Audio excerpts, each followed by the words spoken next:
We are 1 week into the demise of G4, and the gaslighting has begun, as we find this article here brought to us by GamerNax.com. New insight revealed into the G4's collapse. So let's see what modern reporting is having to say. Less than a week ago, Geek Nerd community had their hearts broken when it was revealed that G4 would be shut down again. Well, I mean, not really. I think we all pretty much saw it coming by that point, but yeah, I'm sure some people were sad about it, and a couple of people might have been caught off guard by it if you don't have functioning mental faculties. The shock wasn't just that it was ending, but it was ending less than a year after its grand return to the airways. Channel started in 2002, blah, blah. It's history again of G4, brought it back, a couple of familiar faces and shows. But people still wanted to know what caused such a sudden pulling of the plug. The answers are likely to frustrate many of you. Well, they were frustrating because an extensive breakdown of the situation by the Washington Post, many now former G4 hosts and staff, and more came forward to reveal what happened. To put it bluntly, the reason the network failed once again was a lack of leadership, not a lack of talent. And there it is. It wasn't Frost's fault for going on a tirade that attacked 2/3 of her viewers. It wasn't because Adam Sussler's on Twitter on a daily basis insulting half the country. No, it's lack of leadership. In fact, the talent did more work than they reasonably should have, or should have tried to keep things going. Really? They did, because I seem to remember in that same infamous rant that Frost went on that she revealed that the reviews were actually done by a team of people who write a script, and all she does is show up and read. So really, really interesting how the stories are completely different now that G4 is a thing of the past. Now, I will say this as far as leadership goes. Yeah, there was a problem with leadership, but it wasn't because they had a lack of focus and your talent was too talented. It was because the leadership should have cracked down when the talent started to go so off topic as they did. According to the piece, the higher-ups at Comcast, including the man who is defined as being the head of this pet project, didn't know how to focus the brand, go away ad, towards one thing or another. I mean, yeah, it was disjointed and disfocused. And again, we can lay that at the feet of leadership. That's fine, because when you started interjecting politics into gaming and identity politics such as sexism in gaming, whatever you want to call it, and fine, these are valid conversations to have, but time and place. If you want to dedicate a show to that, do a special dedicated. Let people decide if they want to tune in and watch it. Don't put it into your normal programming that's supposed to be featuring video game reviews, gameplay videos, and whatnot. So, yeah, I mean, this isn't completely and totally wrong in the sense that leadership definitely had a role to play in what happened, but at the same time, to completely not only dismiss the quote-unquote talent, the host role in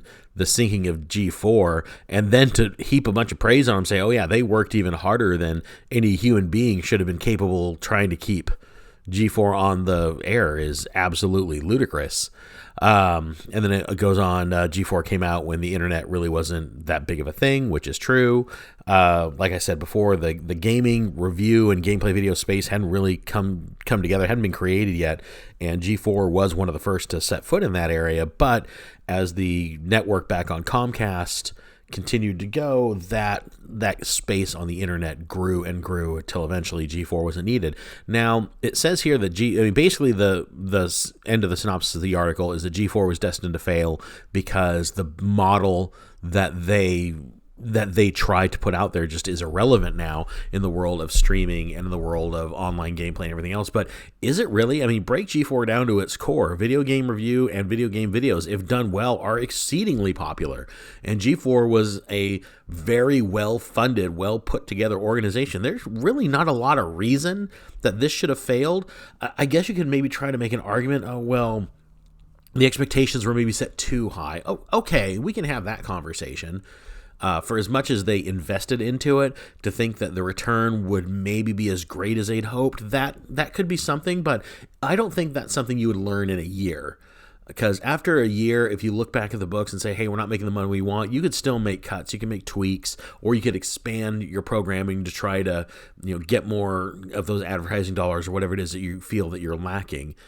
But to say that the concept of G4 just couldn't exist today as an online streaming network, I don't think that's a very accurate statement, really, if you just look at the climate of the internet. And I mean, people want to watch gameplay videos. People want to go in and look for strategies and tips and everything else to beat their games. People want to go and read or watch reviews of a game before they buy it and see a few minutes of gameplay video to see if it's really for them. I really think that G4 was in a position to succeed.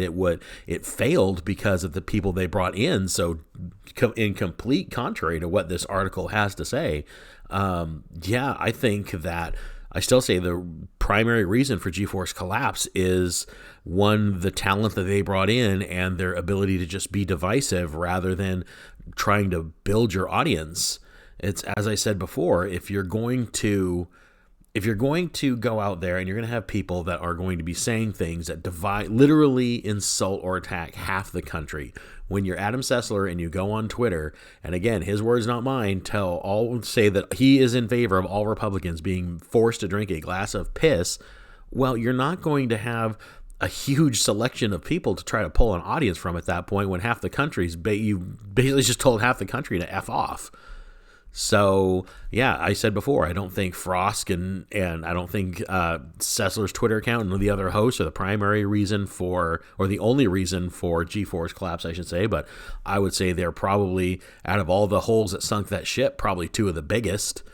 And leadership's role in that, where I will put a bit of onus on them, is they should have come down and they should have, one, clamped down on the host and said, this is unacceptable. This was not something that a fledgling network needs to try to build its audience, and either remove her from the airline or airwaves, or at bare minimum just told her that is not the direction of this network, and then put a statement out later that her statement doesn't necessarily reflect the views of the network as general. Because again, what she said could be true based on her experience, could be true, period. She probably knows more about this than I do. I am not gonna say that I'm more of an expert on the gaming space than Frost is, but at the same time, I'm not gonna go on my employer's online channel while we're trying to build an audience and talk about how the sexism in gaming space is terrible, the fan base is toxic, you don't think I'm a very hot person, and by the way, I don't do this work myself, a team of people do, and I'm just sitting here reading a script. That's not helpful. So, I think this article is primarily gaslighting. I think that a lot of the quote-unquote talent behind G4 is talking to whatever outlet will listen to them and trying to throw kind of faceless leadership under the bus and alleviate, wash their hands of any responsibility that we're going down. Because let's face it, now that this is over, they're going to have to get new jobs. And right now, it doesn't look good for their resume if they are the reason that a multi-million-dollar Comcast endeavor went down in flames. So, that's the latest of the G4 drama by today. This is just the little story that keeps growing. I didn't think I'd have anything else to talk about this, but then I started reading some of the articles that were coming out and what people having to say, and God, it just kind of keeps morphing into this quagmire of utter collapse. And quite frankly, it's kind of fun to watch. But that's it. I'm gonna leave it there. What can we talk about this? What can we take from this little video this little article we just experienced together? What do you guys think is the reason for G4's collapse? I guess I still think they were a ship sunk by a lot of small leaks, but I think they had a couple of big ones, and both of them were directly related to the primary talent that they had on board. So, and kind of their all too very public personal opinions that they decided to share with the world. But let me know what you guys think. Let's talk about that in the comments below. While you're down there, please do all the usual stuff. Like, subscribe to the channel if you're not already a subscriber. I would love to have you here. And I'm going to go ahead and leave it there. I will talk to you on the next video. See you then. Bye.